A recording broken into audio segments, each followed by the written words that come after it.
Greetings,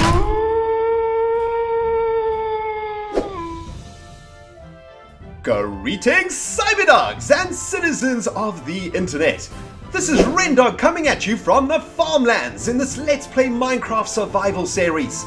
In the previous episode, we were working on the Cyberdog monument and finishing off the Griswold family apartment blocks. And in this episode, my friends, we are going on an adventure deep in the butt crack below Amazonia village. And it is gonna be freaking sweet. So sit back and relax, my cyber diggity dogs, with your crunchy ass snacks and tasty ass beverages. Give me 1 second.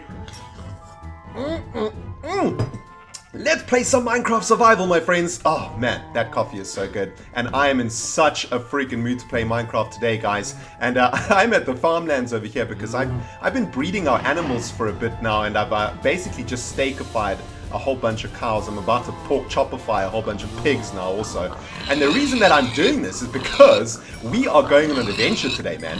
We are going deep underneath the village of Amazonia, where there is a 1.7 ravine that we have not explored yet. And in fact, we have not yet explored a 1.7 ravine in this series. So I want to see what's down there. I want to see what we can find. And I am after as much lapis as I can possibly get, as many diamonds as I can possibly get, and of course, any name tags that we can find in dungeons so that we can start naming all of our NPCs and stuff around Rentopia. So that's the plan for today, guys. It's been a while since we've been on an adventure, so I'm pretty excited.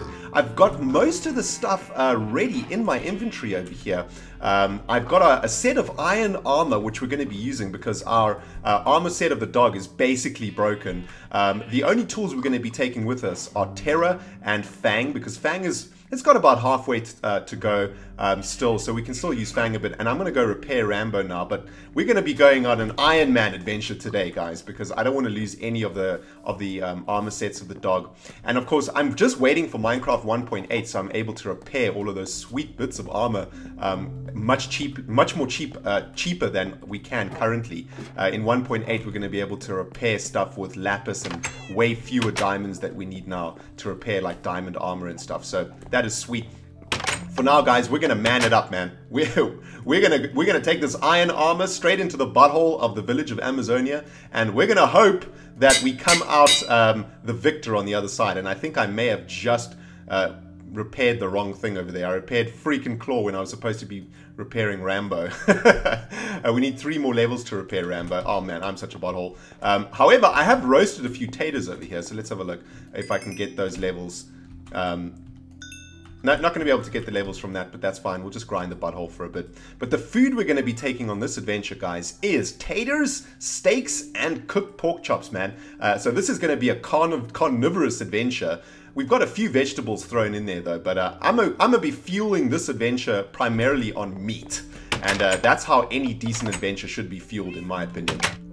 But I'll tell you what, guys, I'm going to have to grind the butthole for a bit now to get enough levels to actually repair Rambo. And as soon as Rambo is repaired, I'm going to bring you guys back on the other side of this plan, and we will begin our adventure. You can see I've got everything that we need. We've got jungle wood and coal to make torches. We've got ladders. We've got the compass. We've got the water bucket. We've got a stack of blocks so that we can make ladders and whatnot. We've got our swords. We've got our pickaxes. We've got a shovel. We've got Rambo. We got some torches. We are ready to freaking rumble! Well, not before I repair Rambo. Anyway, guys, I'll see you on the other side of this. Kablam! Kablam! Nothing like a bit of butthole grinding in the morning. You know what I'm saying?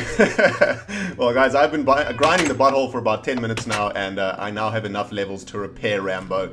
And it looks like the sun is about to go down also, so this is perfect timing. We can have a nap and then head off on our adventure, and it is gonna be so sweet.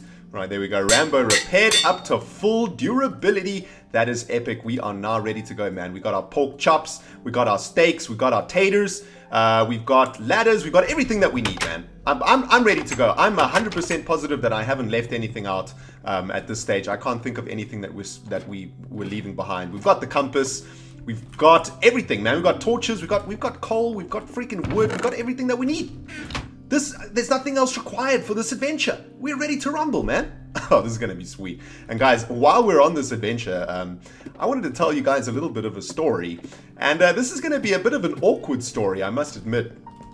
because today I'm gonna be telling you a story about my butthole. And I don't think I've told many people this story, but now it looks like I'm gonna tell like 80,000 people the story, but that's fine. It's not that bad. But MudDog, if you're listening, sorry man, sorry about this story. What the jazz? Where is our freaking minecart? Oh, we don't have a minecart. All right, well, our very first, there is the failure, people. There is the failure. Luckily, I've got some iron with us, so I can make a minecart. There we go. Sweet. Check out Organizer Am these days, guys. That's awesome. Let's just pick up this freaking crafting table. There we go. All right, let's get our buttholes over to Amazonia and into the crack of Amazonia, basically. And this is also going to give us an opportunity to pick up the horse that we left in the house of Amazonia.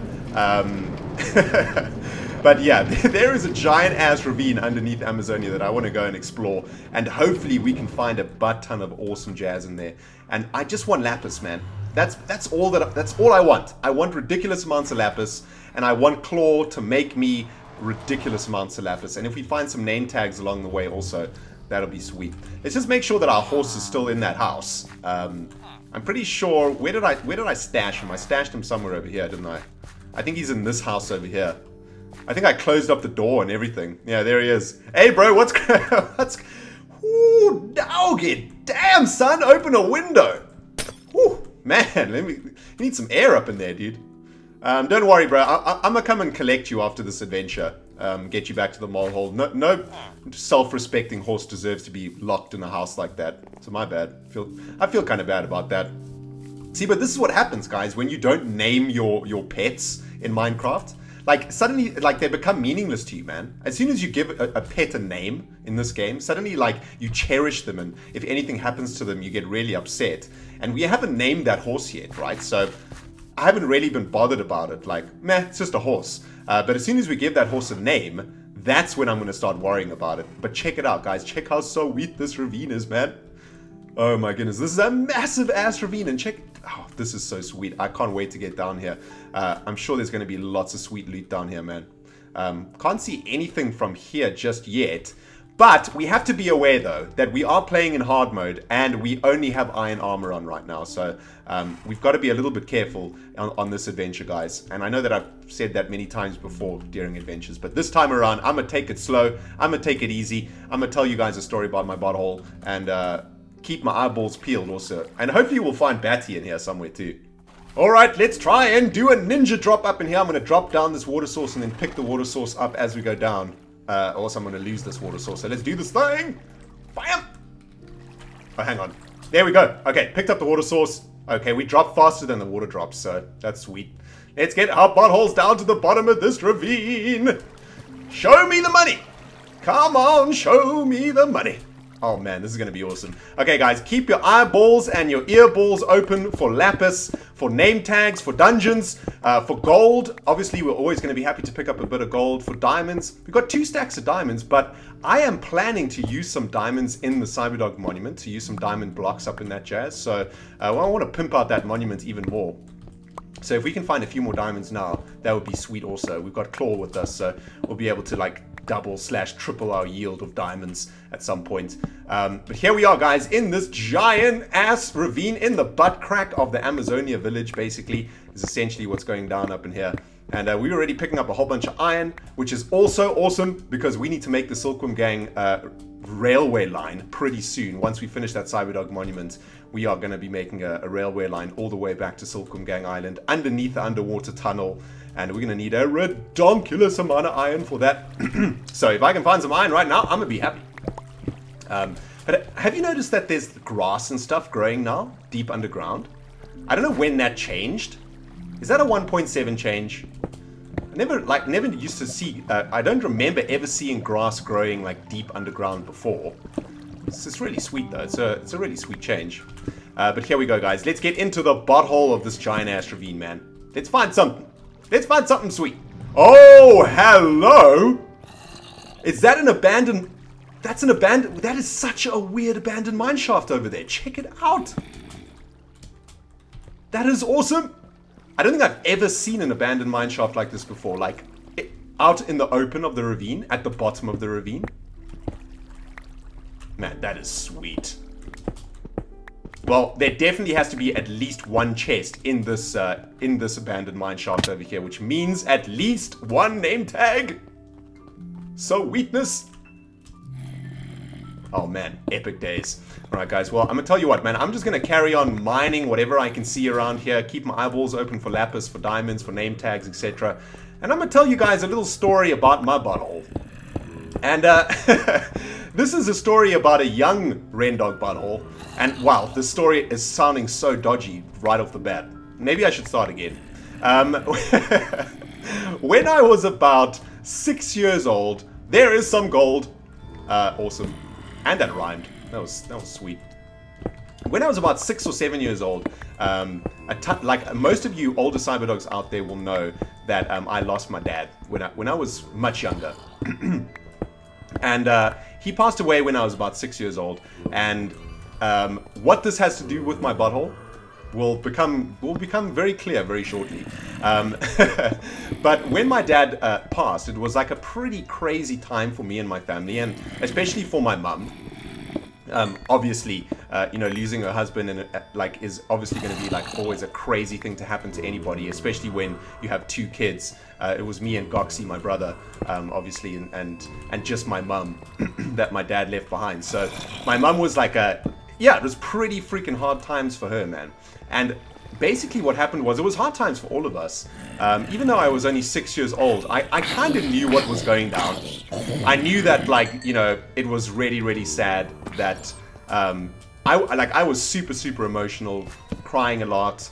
I wasn't eating a lot. And because my mum was obviously, you know, going through a really crazy time also, she, you know, like maybe she wasn't thinking about us as much as she should have. Maybe she was like, you know, focused on her own mind, as you would be in that sort of situation.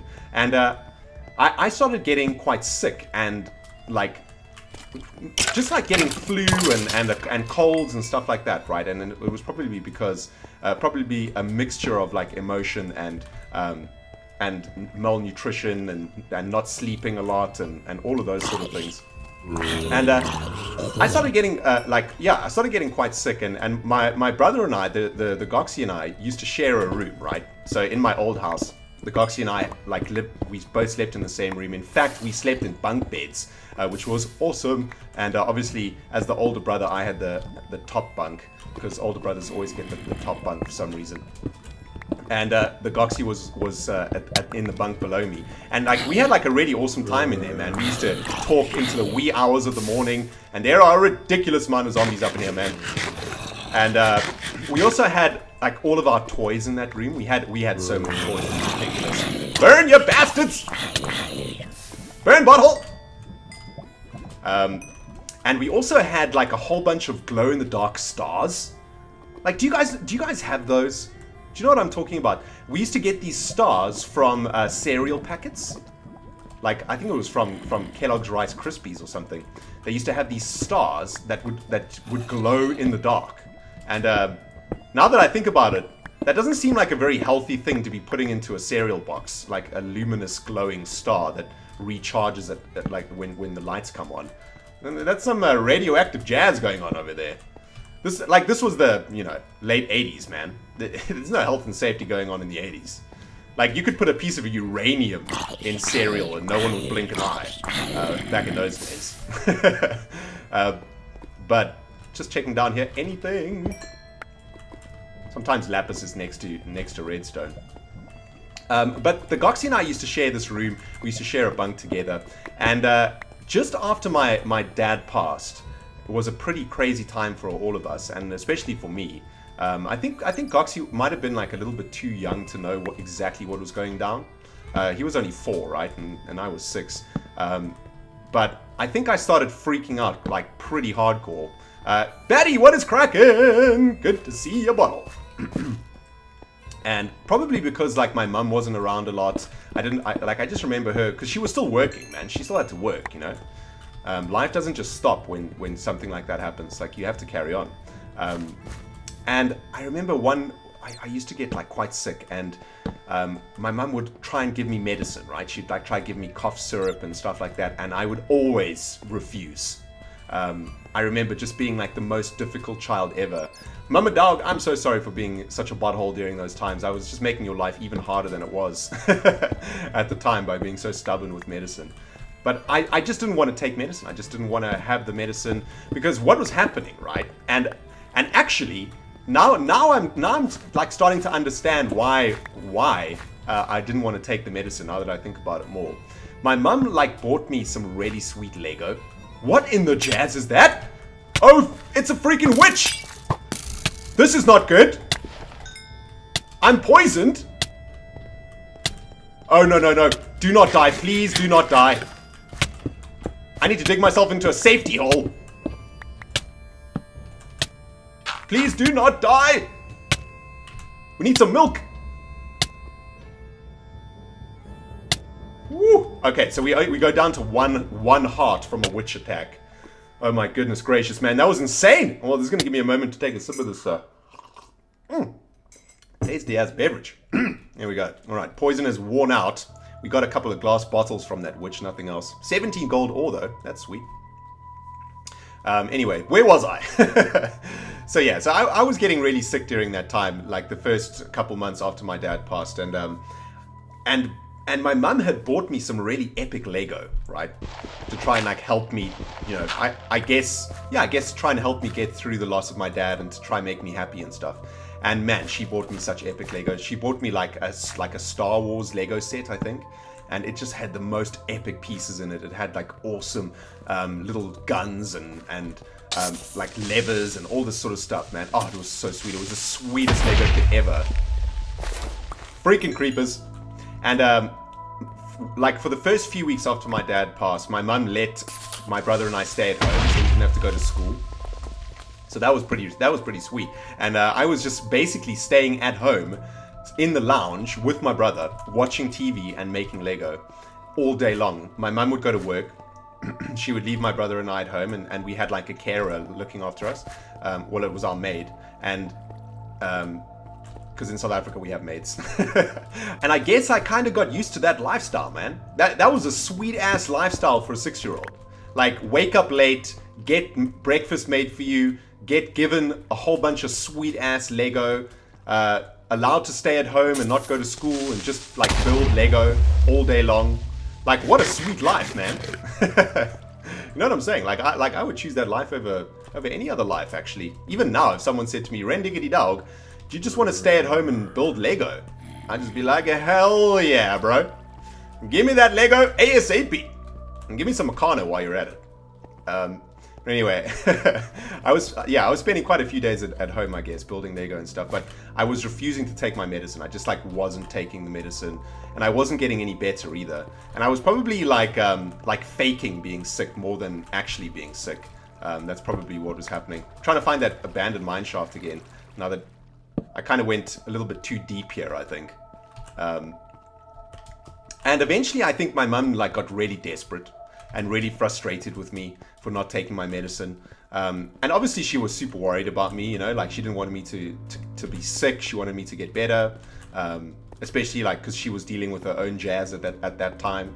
And she kind of decided to try a little something that was, let's just say, a little bit more serious and a little bit more intense than just a cup of medicine, right? And she decided to get busy getting busy with something that is known as a suppository. Now, I don't know how many of you guys have ever come across a suppository, and I hope that it's something that doesn't exist in this day and age. But for those of you guys who have had the unpleasant opportunity to come face to face with a suppository, your butthole is probably clenching right at this very minute. Now, let me try and explain to maybe you younger cyberdogs, for example, who have never come across a suppository, what a suppository exactly is. Well, a suppository is a bit of medicine, yeah, that, well, how does one say this? That gets stuck directly up your butthole. Yeah, I mean, there's no sugarcoating this one. It's basically a giant-ass pill in the shape of a bullet, right? That goes up your butthole. And the reason it goes up your butthole is because, apparently, from what I've read, you have a good absorption rate for medicine in your butthole. So that's the reason why it happens.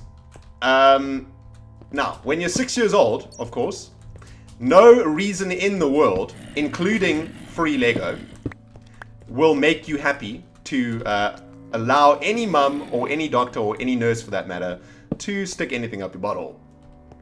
And I think that now that I think about it, MUDDOG was tempting me with some Lego, man.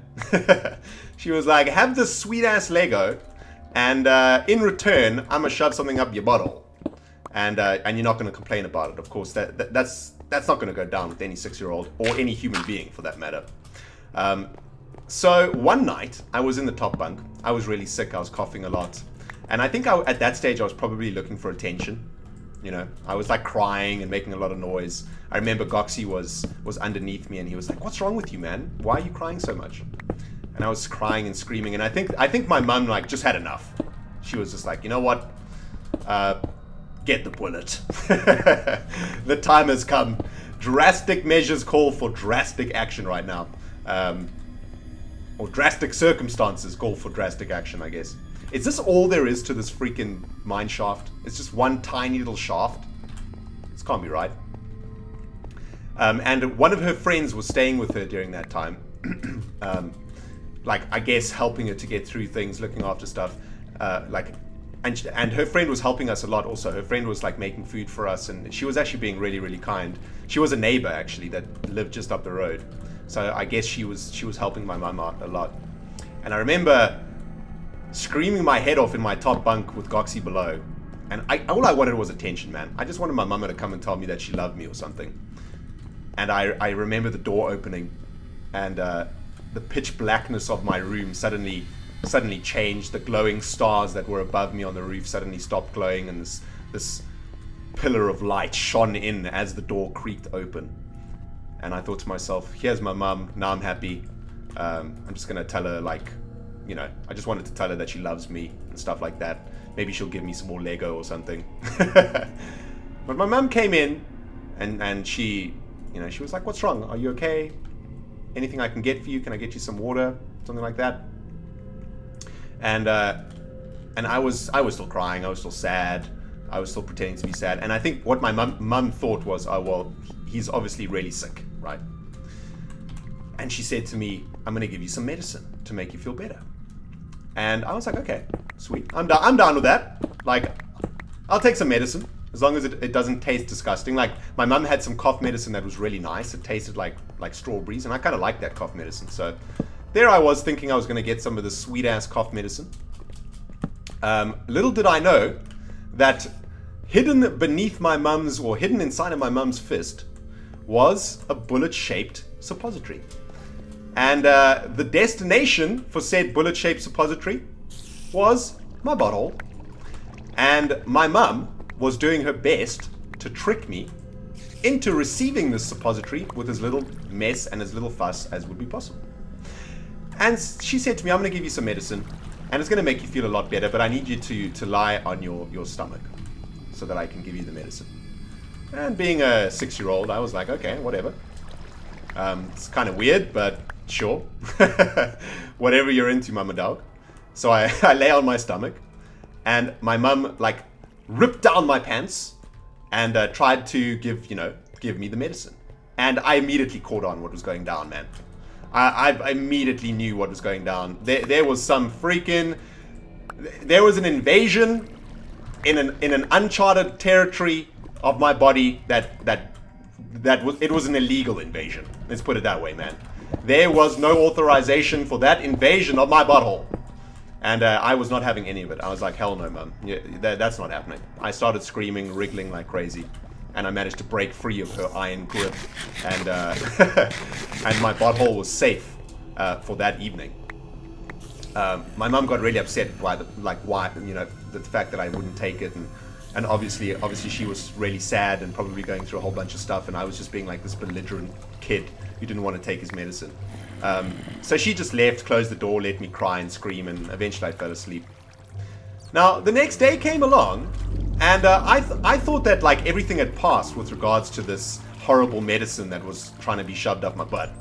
But oh no, my mum was sneakily, very sneakily, figuring out a new plan to get that freaking bullet up my butt. Oh my goodness, there's a spawner down there. Is that a spider spawner? So weak, but we found our first chest though, which is awesome. Die, bastards! Die, spawner! So weak. Oh man, okay, this is going to be our first name tags up in here. And we get some more mossy cobblestone, which is epic. Alright guys, well I will continue the story of my butthole in a moment. But for now, we need to say a prayer. Dear Lord. The Lord is definitely closing his ears in this episode. Please give me something sweet. I just want some name tags. Thank you. Compliant. Oh yeah, one name tag and some Iron Horse armor. Man, Iron Horse armor is just terrible.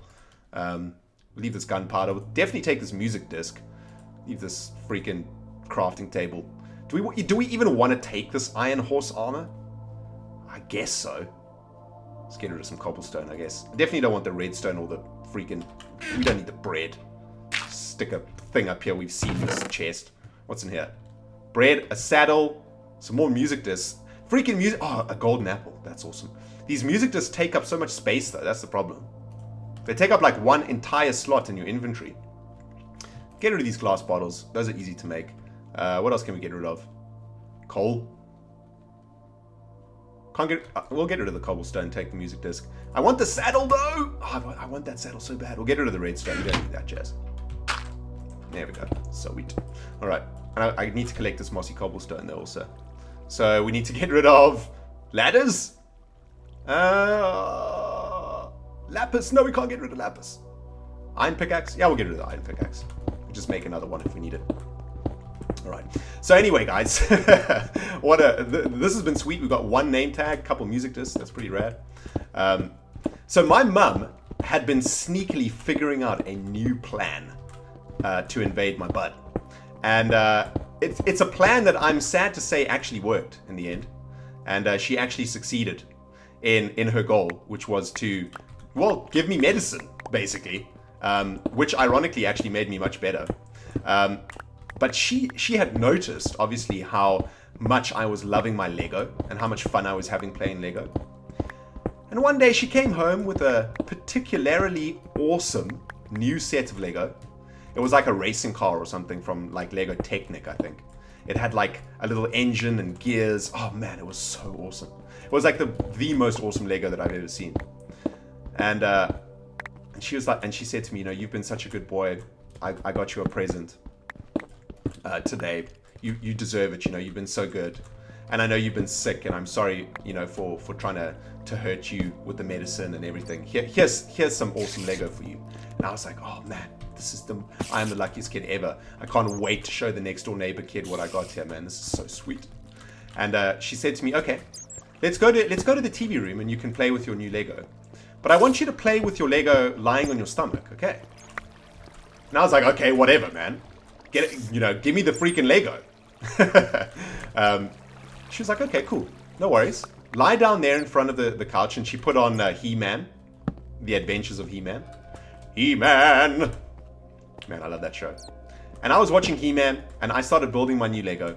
And I was basically in heaven. I was the happiest 6-year-old there could be. I had a brand new Lego set, and this was Lego that I'd never seen before. It was Lego Technic, man. It had freaking gears in it. It was awesome. Plus, it was a new episode of He-Man on it that I hadn't seen before. So, man, I was super stoked. Oh my goodness. Is that enchanted... Are these enchanted chainmail boots? Enchanted chain leggings, projectile protection 2. That's awesome. That is epic. And anyway, I was working on my racing car, trying to get it done. My mum like left me alone for a few minutes, you know. She was like, there you go, my little darling. There's your Lego. Here's your favorite show. Just enjoy yourself. Relax. You know, focus. Just like have fun today. You don't have to go to school. You can just build Lego and watch TV. And I was like, oh mum, you're the best. This is the best day ever.